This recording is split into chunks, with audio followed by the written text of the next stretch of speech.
Hey everyone, welcome to another video. This time we're going to multiply polynomials.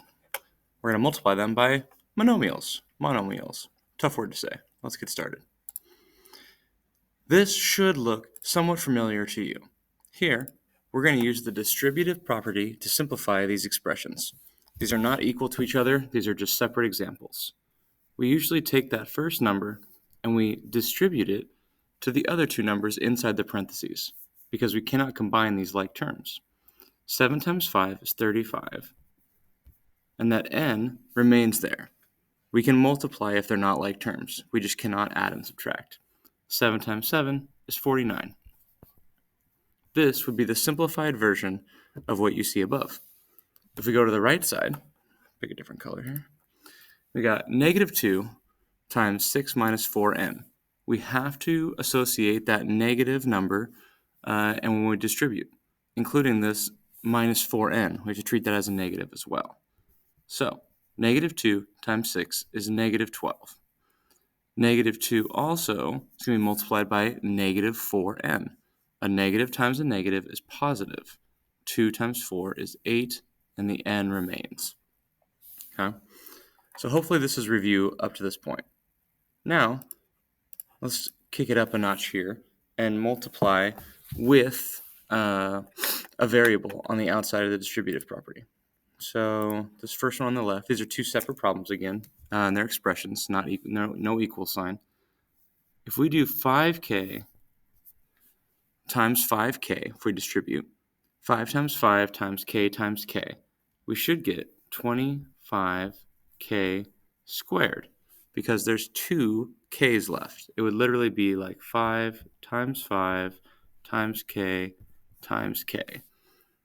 and all of that turns into 25k squared.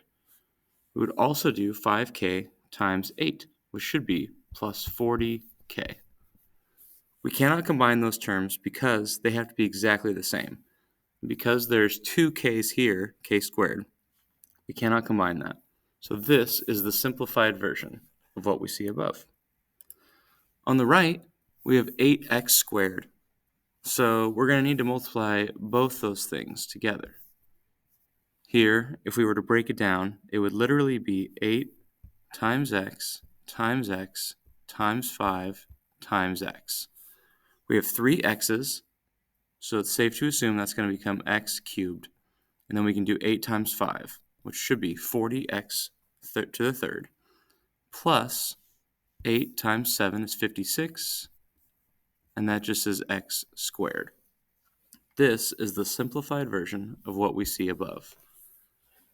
Now, we're going to start multiplying polynomials in the future here pretty soon, and that distributive property, it's going to be really important that we get that down. So make sure that you have a good grasp on this. Let's keep going. Some more examples. Now, we have a trinomial here. Inside the parentheses, three different terms, x squared, regular x, and then no variable. And we need to multiply, we need to distribute that 6 into everything. Okay? We are used to distributing to the first and the second, but now we're going to have to do it also to the third party. Hopefully not too crazy of a concept, but we have to make sure we do it all. 6 times 2 is 12x squared. We have 4x here, but it's a negative 4x because it says minus 4x. We have to associate that with what we're multiplying. 6 times negative 4 is negative 24x. Then 6 times negative 2 should be minus 12. This is the simplified version of what you see above. It'll be important that you can do that. You can distribute first, second, and third terms. All those terms should be distributed, and then we could combine like terms if there were any, but as of right now, there are not. All right, now we're getting somewhere. We have 6a on the outside, and we have to distribute that to everything inside the parentheses. A lot of examples here in this one. Remember, we do it to the first one, the middle one, we do it to everything. We have to make sure we do it. We don't leave anything behind. Here, we have 6 times a times 2 times a times a for this part right here. When we multiply variables that have an exponent, we're going to combine all those and add those exponents together. So a, this is going to end up being a to the third. And we can do 6 times 12. 6 times 2, which is 12. The next thing is 6a multiplied by negative 2a. That's going to be a negative number. 6 times 2 is 12. And then we have a times a. So we're going to add those exponents. It'll be a squared. A to the first times a to the first. We're going to add the exponents there because it'd be like a times a, which should equal a squared. The last thing, 6a times negative 4 should be negative 24a. This is our simplified version of multiplying this monomial, 6a. Oh, I didn't explain that. Monomial means there's just one term. And then inside, trinomial, polynomials are multiple. Binomials would have two. Monomial just means there's one term. All right, let's go to another example, I think. All right, last one here. 4n plus 3n multiplied by 7n squared plus 3n minus 2. Here, we're going to have some combining like terms at the end of our problem.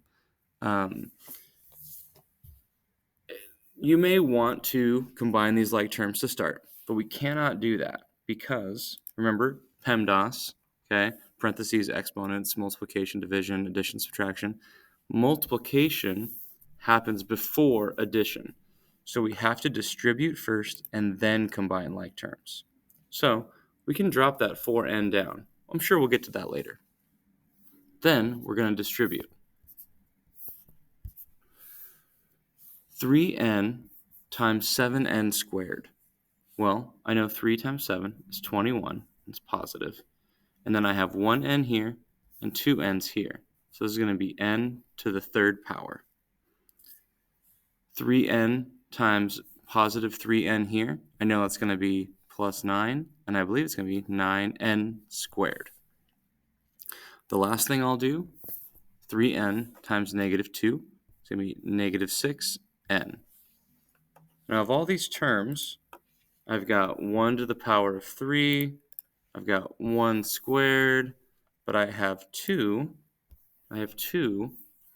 that match. They're like terms. So let's rewrite this even more simplified. 21n cubed plus 9n squared.